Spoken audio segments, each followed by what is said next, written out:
What if the dynasty that shaped modern Britain began as an imported solution to a commercial problem? Not a conquering house, not a revolutionary movement, but a monarchy selected to preserve political stability. Because under the Hanoverians, Britain did not simply expand, it reorganised itself around industry, empire and parliament. Welcome to the making of Britain. The Hanoverian dynasty begins in 1714 with the accession of George I of Great Britain. Born in Hanover in what is now Germany, he inherits the British throne through the Acts of Settlement, which excludes Catholic claimants. This succession reflects how far Britain's political system has changed since the Stuarts. The monarchy is no longer based purely on hereditary proximity. Parliament now plays a decisive role in determining succession itself. Stability and Protestant continuity become more important than direct bloodline. The Hanoverians arrived not as conquerors, but as constitutional monarchs operating within an increasingly parliamentary system.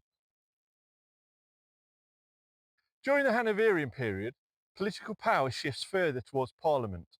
Monarchs still hold significant influence, but day-to-day governance increasingly depends on ministers and parliamentary management.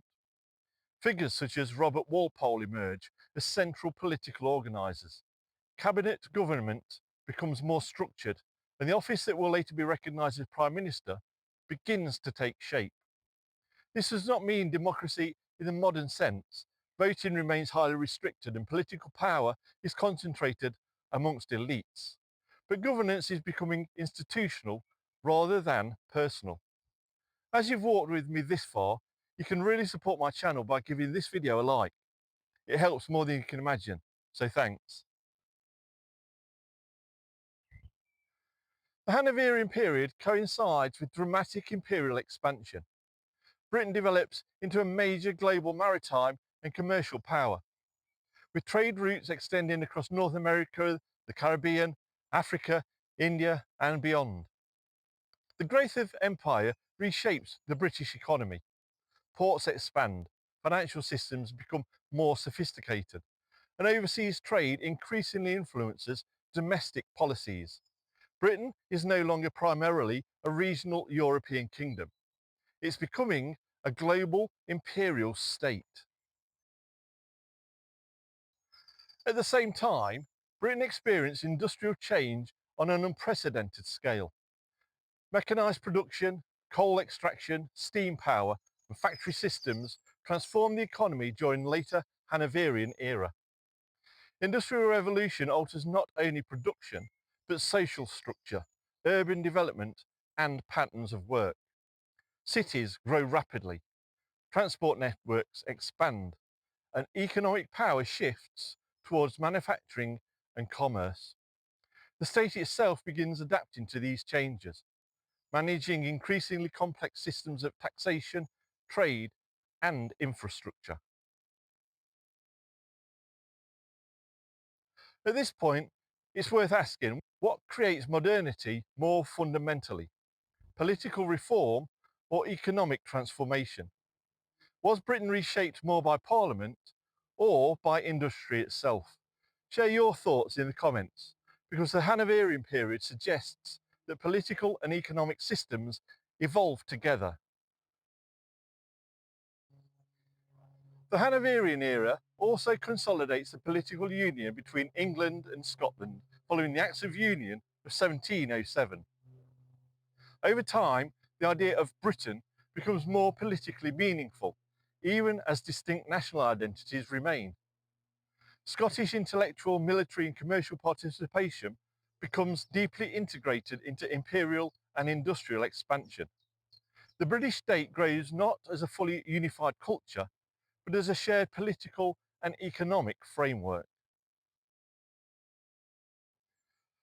Industrialisation and urban growth expose limitations in Britain's political system. Representation in Parliament remains uneven, with rapidly growing industrial cities often lacking proportional political influence. Pressure for reform increases throughout the 18th and 19th centuries. Debates over voting rights, representation and political participation become more intense as the economy modernises. If you subscribe, there's a whole back catalogue of videos like this for you to enjoy. The Hanoverian state becomes increasingly aware that industrial society creates demands older political structures struggle to contain.